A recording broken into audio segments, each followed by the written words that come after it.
Assalamualaikum warahmatullahi wabarakatuh.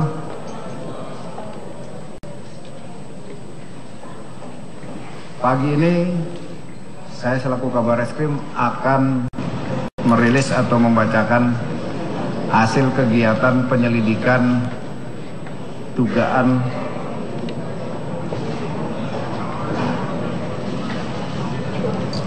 tindak pidana penistaan, penghinaan, penodaan agama di Indonesia sebagaimana dimaksud dalam pasal 156A KUHP Yungto pasal 28 ayat 4 Undang-Undang Nomor 11 Tahun 2008 tentang informasi dan transaksi elektronik, dilaksanakan dalam rangka menyampaikan hasil progres penyelidikan yang meliputi langkah-langkah yang dilakukan oleh penyidik seperti penerimaan laporan polisi, pemeriksaan saksi, para ahli dan terlapor.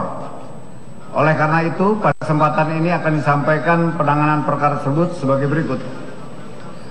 Polri telah menerima 14 laporan polisi mulai tanggal 6 Oktober,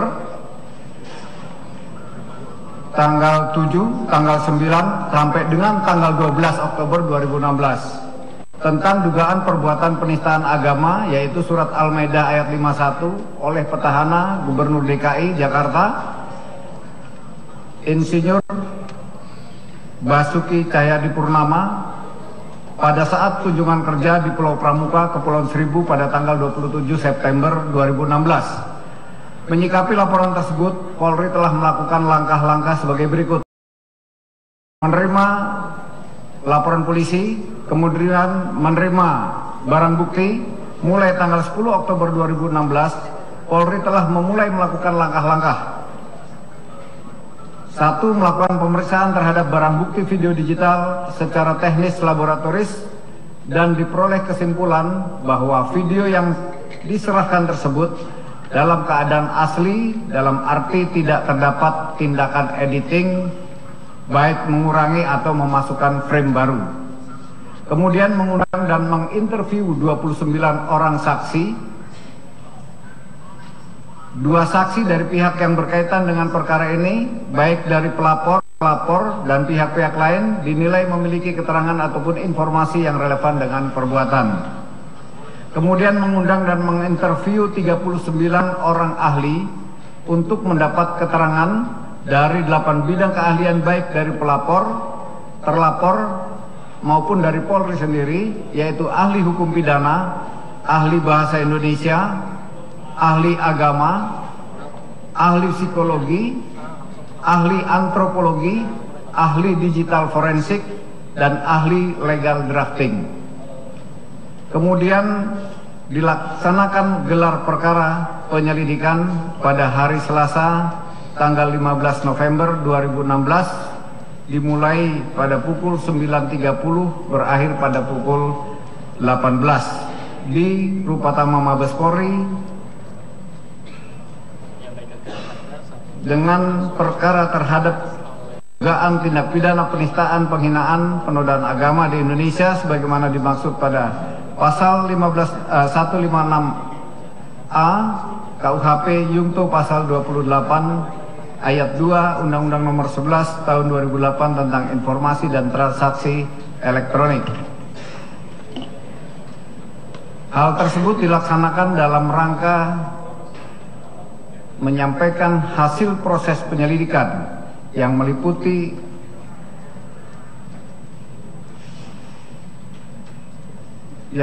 langkah-langkah yang telah dilakukan penyelidik. Mohon maaf.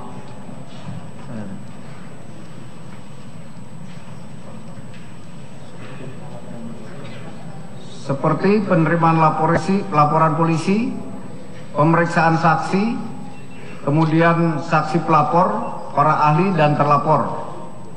Dalam gelar perkara tersebut dilakukan pembahasan mengenai substansi dari hasil berita acara interview terhadap beberapa orang pelapor, saksi, para ahli, dan terlapor guna memberikan gambaran mengenai hasil yang diperoleh selama dilakukan proses penyelidikan, yang selanjutnya hasil gelar perkara dipergunakan sebagai bahan pertimbangan dalam menentukan langkah-langkah selanjutnya. Gelar perkara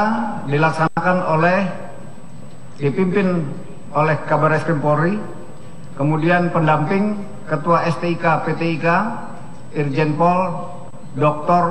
Sigit Tri Harjanto, kemudian staf ahli Kapolri bidang manajemen Irjen Pol Dr. Andes Arif Sulistianto, pengawas internal Itwasum Polri, Divpropam, Divkum, kemudian Baintelkam, pengawas eksternal Kompolnas, Ombudsman, kemudian dihadiri juga dengan pihak pelapor dengan kuasanya 14 orang, saksi yang hadir 5 orang dari pihak pelapor, 6 ahli dari pihak pelapor, 6 ahli dari pihak terlapor, dan 6 ahli dari penyidik. Kesimpulan hasil gelar perkara: mengingat terjadinya perbedaan pendapat yang sangat tajam di kalangan ahli, antara lain terkait dengan adanya tidaknya unsur niat untuk menista atau menodai agama. Hal ini juga mengakibatkan terjadinya perbedaan pendapat pada tim penyelidik yang berjumlah 27 orang yang di bawah pimpinan Brigjen Pol Dr. Andes Agus Adrianto sebagai Direktur Tindak Pidana Umum Bareskrim Polri. Setelah dilaksanakan diskusi oleh tim penyelidik, akhirnya dicapai kesepakatan. Meskipun tidak bulat, namun didominasi oleh pendapat yang menyatakan perkara ini harus diselesaikan di peradilan yang terbuka.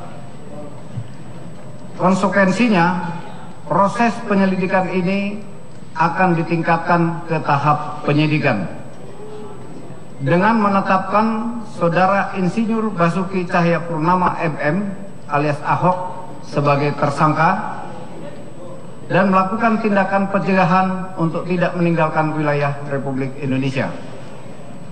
Selanjutnya mulai hari ini akan diterbitkan surat perintah penyidikan dan selanjutnya tim penyidik akan melakukan kegiatan penyidikan, kemudian meneruskan perkaranya ke Jaksa Penuntut Umum secepatnya.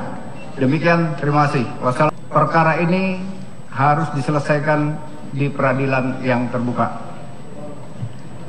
Konsekuensinya, proses penyelidikan ini akan ditingkatkan ke tahap penyidikan dengan menetapkan Saudara Insinyur Basuki Cahayapurnama MM alias Ahok sebagai tersangka dan melakukan tindakan pencegahan untuk tidak meninggalkan wilayah Republik Indonesia. Selanjutnya mulai hari ini akan diterbitkan surat perintah penyidikan dan selanjutnya tim penyidik akan melakukan kegiatan penyidikan, kemudian meneruskan perkaranya ke Jaksa Penuntut Umum secepatnya. Demikian, terima kasih. Wassalamualaikum warahmatullahi wabarakatuh. Surat baru dibuat. Ya.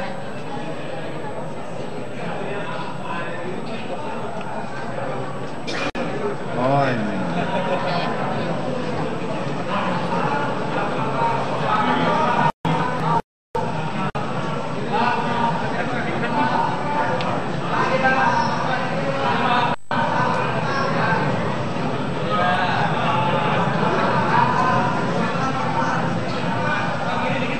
Cukup.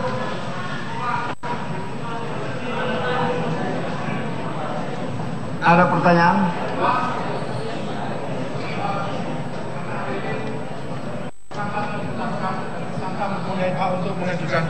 Terima kasih, saya Faruk Pak dari Berita 1.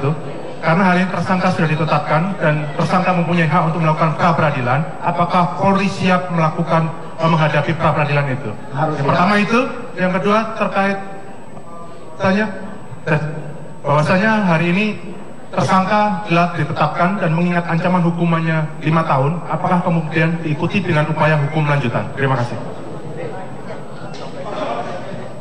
Saya sampaikan di sini bahwa kasus ini ditingkatkan kepada penyidikan, ya, akan dilakukan upaya-upaya penyidikan berupa pemeriksaan terhadap para saksi dengan pro justisia.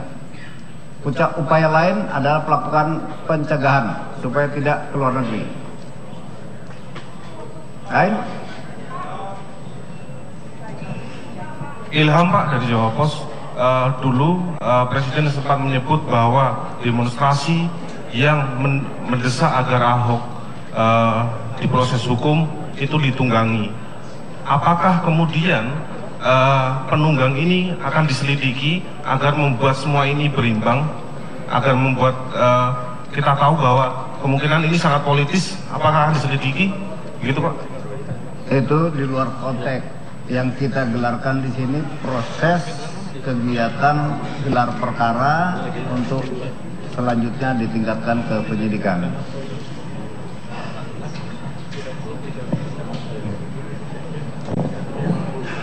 Oke, selanjutnya Pak, nanti akan dijelaskan. Pagi Pak, saya Moses dari Jakarta Post.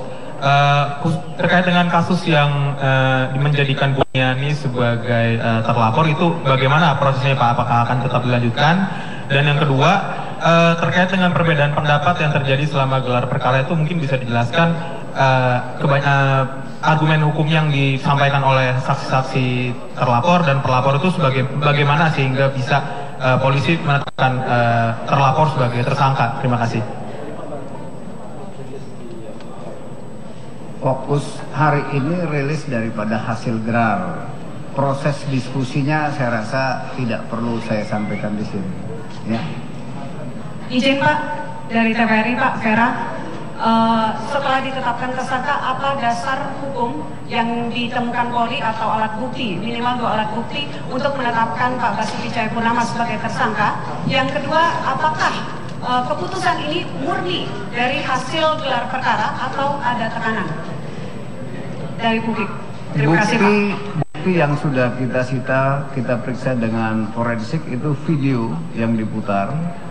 Kemudian ada beberapa dokumen, itu bukti-bukti untuk dasar kita dan keterangan-keterangan melanjutkan kasus ini kepada penyidikan. Untuk tekanan tidak ada. Saya rasa cukup, nanti dilanjutkan. Terima kasih Pak Kapolres.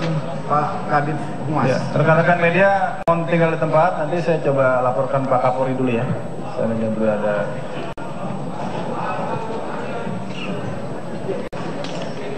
Kapolri mau dibantu.